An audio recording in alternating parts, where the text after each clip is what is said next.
Hi guys! For today's vlog, samahan nyo nga ako ngayong araw. Ngayong araw nga pala, pangalawang mock test na namin. Kaya naman, samahan nyo akong pumasok ngayon. Pero bago ang lahat, maghuhugas muna ako ng pinggan yung pinagkainan namin kagabi. Para wala na silang huhugasan at ilalagay ko pala dyan yan. Pagkatapos kong maghugas. At iilang piraso lang naman ito. Fast forward, hindi ko na pala pinakita sa inyo yung paghuhugas ko. Kaya naman, eto tapos na. At eto, susunod ko naman na gagawin is magsasaing na ako. Dahil magbabaon pala ako ng kanin ngayon kasi naman whole day kami. Whole day kami ngayon guys kasi naman magtitest kami at marami-rami din yun. Pagkatapos ko nga nalinisan yung kaldero, eto lalagyan ko na siya ng bigas.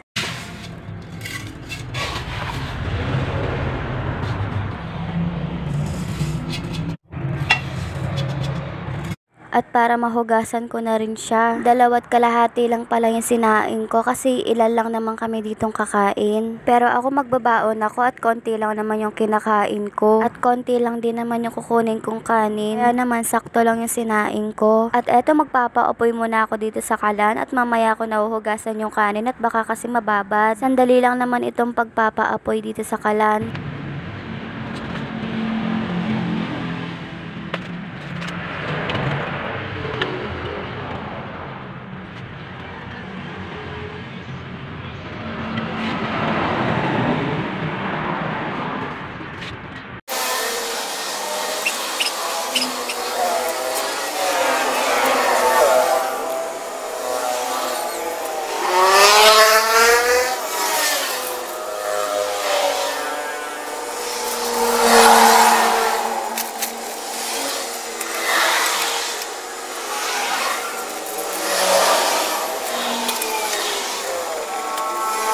At eto papayapayan ko na pala siya ng maigi para kumapit yung apoy sa kahoy. At pagkatapos huhugasan ko na yung bigas.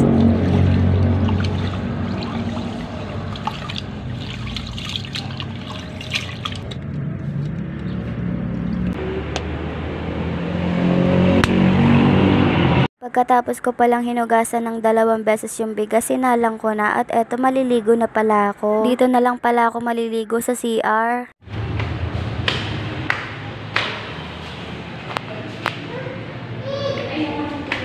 Fast forward guys, nakasakay na pala ako ng bus at nakarating na pala ako dito sa school namin. I mean sa room namin. Pero ito, hindi pa namin room to dahil nihintay pa namin dyan si ma'am. At pagkarating ni ma'am, pumasok na pala kami dito sa room namin. Nakalimutan kong ipakita sa inyo pero nakapagbaon ako ng kanin. Yes guys, kanin lang yung binaon ko. Bibili na lang ako ng ulam dito sa palengke. Hindi pa pala kami nag-uumpisa dito guys. Eto, nagliligpit muna kami. Yung isa kong kaklase nagwawalis. Magwawalis sana ako guys, kaso nga lang wala nang walis. Kaya eto ba ganyan-ganyan na lang ako dito sa may wire para naman may itulong ako kahit papaano. Hindi yung nakatayo ka lang at nakatingin sa kanila, 'di ba nakakahiya naman yun. Wala gusto ko rin sana magwalis kaso nga lang isa na lang talaga yung walis. At nagwawalis na rin si ate at ito inaayos ko na lang yung upuan.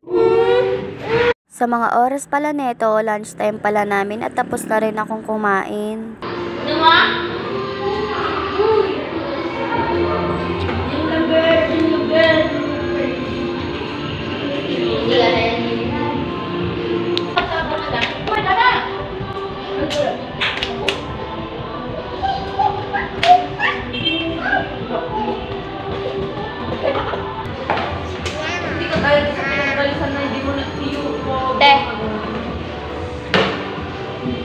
Nagpapahinga pala ako sa mga oras na yun at yung mga kasama ko hindi pa pala sila tapos kumain. At eto, tamang tambay lang dito. Hi! Mag-hi ka, Ma'am Ana. Yan guys, busy sila. Nag-video ay nag-exam. Pinakapasaway, nakahiwalay.